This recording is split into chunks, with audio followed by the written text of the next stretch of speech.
तरनोल doctor Shaukat की report के मुताबिक सेक्टर जी 14 कदीमी इमाम बारगाह ठहला सैदा में मखदूम बाबा सैयद अमीर अली शाह काज़मी अलमशदी सरकार के ज़ेर एहतमाम नवासे रसूल इमाम हुसैन और दीगर शोहदा करबला को खराज अकीदत पेश करने के लिए मजलिस सज़ा और जुलूस निकाला गया। इस हवाले से रिपोर्ट कर रहे हैं हाफिज़ शेर अफजल। तरनोल सेक्टर जी 14 कदीमी इमाम बारगाह ठहला सैदा में नवासा रसूल इमाम हुसैन और दीगर शोहदा करबला को खराज अकीदत पेश करने के लिए मजलिस सज़ा और जुलूस बरामद हुआ।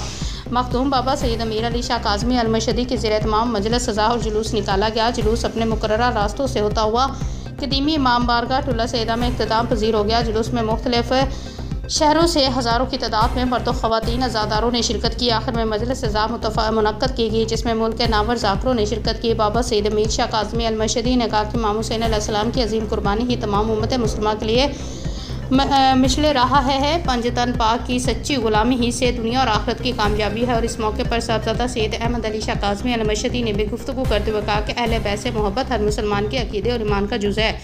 हज़रत इमाम हुसैन की शहादत ने अमर कर दिया है कि तख्त व ताज फ़ानी है, असूल और ईमान बाकी है। और मज़ीद कहा कि मुहर्रम और हराम हमें इनफरादी इस्लाही इज्तिमा फलाही और इक़ामी इत्तेहाद का पैगाम देता है।